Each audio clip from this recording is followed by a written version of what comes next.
Welcome back to another gym vlog. This is Lifestyle Aesthetics. We teach you how to level up consistent over time. So in today's gym vlog, we're going to walk through my process again of my 3-day workout routine, reverse pyramid training of chest, arms, legs, and shoulders and back. So we're doing the standard incline bench press here with the safety pins. So usually doing machines, so just getting accustomed to the free weights here. The trick here, so you want to build a nice strong upper chest. If you have the bar close to your upper chest, close to your neckline area, you're going to feel it much more, but of course, be very careful. On a Smith machine, you're much more safe, right? So we're doing two chest movements, one an incline press, then some sort of chest fly movement. So for me, of course, I got to hit it with the incline chest fly here. Of course, it's going to work out the middle part of my pec. Be careful with how you load them. I didn't realize one arm had 4 plates and the other had 3, so that's my mistake, but then we fixed that. Regardless, you see the chest popping through the shirt. Also, make sure to do your full range of motion correct. Any chest fly movement, have a nice deep stretch, but don't go too far so you don't injure your shoulders, and keep your arms as straight as humanly possible as you are reaching through failure in your workouts here.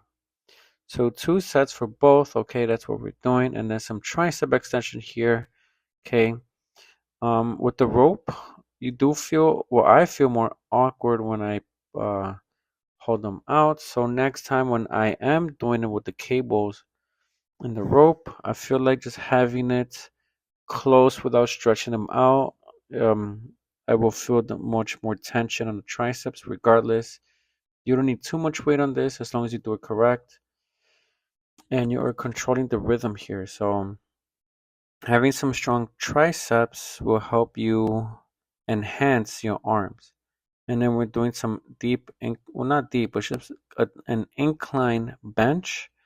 Hammer grip curls here. So some days I'm going to do hammer grip, other days regular biceps. And, you're just doing 5 key movements. So 2 chest, 2 arms, and then your forearm. So here I'm just getting stronger, trying to test my might, giving some nice thicker biceps, arms here, forearms. And as you notice, the first time we did it with 45 pounds, still quite challenging, but for me, I feel like I'm stronger on the hammer grip as opposed to the regular bicep curl grip, right? So just dropping 5 pounds to keep the tensions high and to make sure that all of my workouts are high quality and very intense. Then just forcing through the last rep there in order for me to get a nice deep strength development there. Then we're hitting some PRs. So hitting some personal records is what I recommend to do when you go to the gym. So that way you're getting stronger, and you are getting stronger as you do them. So 50 pounds and then dropping to 40 pounds here, forcing myself to get them. I am swinging just slightly, however, my forearms are doing most of the work since that's what I'm using to build when I'm doing these reverse grip curls here. Okay, so 2 sets of those, and then just for fun, we did a close grip bench press. So this is gonna put more emphasis on the triceps. So anytime you're doing like a closer grip pushing movement here, you're focusing a lot more on building the tricep. So this is somewhat redundant, but we're just doing this for fun to get more tricep activation into a workout. So mainly just 5 movements, 2 chest movements. So an incline press, a chest fly, a bicep activity, forearm, and then a tricep extension. So the next one, the next upper body day would be your back and shoulders, right? So leg day in between. So let's say you work out 3 days back to back. You're resting your upper body and just focusing on the lower body. So I wanted to stay in the first floor on my home gym. So doing these glute kickbacks, feel it on my hamstrings and glutes. Nice and slow and controlled is how we are going to activate that tension. I've also realized that if you have this machine in your gym, it is much more better to put it on an incline so that way you feel much more on your glutes, and you will see that on the second clip. So with these glute uh, kickbacks, okay, the main thing you're doing is you are having some sort of leg pressing movement, and this for me is a leg pressing movement. With this nicer incline, you feel it more in your glutes, okay, much more struggle there. So this was another variation. Instead of doing a pendulum squat or an incline leg press or a hack squat, you can also do this if you are like rehabbing yourself, right? Rehabilitation. You don't want to mess up your body as you recover. So doing the glute kickbacks is a good way to work on your quadriceps and your glutes. So 2 sets on each side. I feel like with these isolation movements, starting on your weakest side first is the way to go. You could also do single leg squats with the assistance on the bench to work on your quadriceps and on your glutes. 2 sets is all you need. Reverse pyramid training. First set heavy, 6 to 8 reps. Second set, drop the weight, go for more reps, right? And then just focusing on just the rhythm here, trying to make sure I'm doing these correct, all right? And you don't want to hurt yourself. Just having the machines makes the workouts more enjoyable, much more fun, much more stable. And then, of course, you're doing your calf raises here with these plate loaded machines. You're doing the bottom stretch, top stretch, of course, in order to fully activate um, the strength building in your calves, right? So, having a leg pressing movement, isolation for your quadriceps, Romanian deadlift, isolation movement for your calves. And then the seated leg curl can be like extra credit. I try my best to include them other days. I won't lie, I do get lazy, but it is a good leg workout since they focus on your calves and on your hamstrings. Also, I've been doing this more at home, but don't forget to do your tibial raises. It's the opposite of doing a calf extension where you're lifting the front part of your feet. And that's going to build the muscles around your ankles and your shins for safety, stability on your lower body. Some days we do barbells, other days we do with the machine. Today we chose the machine for the Romanian deadlift. For me, I like to hold it at the lower end of the handles, and that's going to help you develop some stronger legs in the back, so the hamstrings, calves, glutes, and a little bit of the lower back.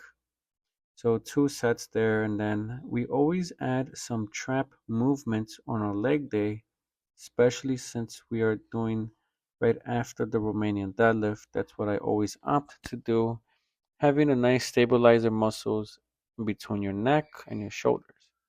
And then here we're doing the leg curls, all right? Just nice and slow, nice and controlled as you see there. It is optional to hold that bottom stretch. On the way back up, you want to release slow. When you go back down, much more explosive in order to feel it on your hamstrings. That's the main concentration of the muscle group that we're doing here for this machine. And then rest 2 minutes and then decrease the weight. And then you are going back at it again to make sure you're doing this correct. You do feel the burn on your hamstrings, but don't give up. Continue pushing through in order to get some nice strong posterior muscles of the legs, right? So the isolation we would do next would be the leg extension. Other times you could do the leg abductors and abductions for your quadriceps, the inner thigh, outer thigh. These are fun to do regardless. So going heavy on the leg extension, nice and controlled as you see here. So that's the main uh, thing that I will reiterate in my videos. If you do it too fast, it's no good. You got to do it nice and controlled. So 2 sets, okay, 6 to 8 reps on the first one, 8 to 10 on the next. While you decrease the weight, you're focusing on your form, focusing on the rhythm of the tempo, and then controlling the weight. Don't let the weight control you. If you feel like it is too much to push, too much to handle, there is no shame in decreasing the weight. We are prioritizing safety and long term health. And then Here for the shoulders and back day, we're focusing on the overhead shoulder pressing movement for the front part of your shoulders. It works a little bit of your upper chest, and you also definitely are hitting triceps. So I like this hammer grip machine since we are on an incline and you're focusing on just pushing to build some nice strong shoulders. And this is, as you can see here, this shirt is popping out my physique. It's enhancing how I'm looking since it's kind of like a compression. So you see the gains are there. Okay. Like there's nothing much to it. I don't take any sort of medicinal enhancements. It's just me, water, and food. And after that, we're doing some lateral raises here. I feel like my back is strong enough.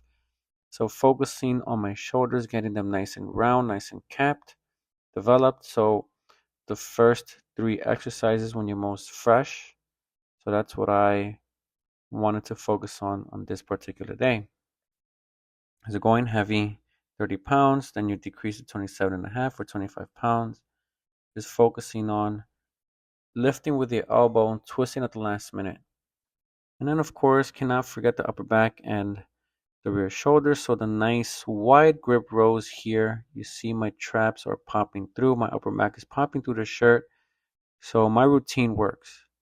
Okay, especially when you do your targeted incline walks, 500 to 6 calories burned after your workout. And of course, the reverse flies, you cannot forget them in your workout. So something fun. So usually I would do my rear shoulders with the post pronated grip reverse flies, but to show you the difference because it can be confusing. After we do the wide grip row to full failure, my hands are slanted at a 45-degree angle. This just shows you that I am working on the reverse flies and I just want to pop out and get stronger of posterior deltoids.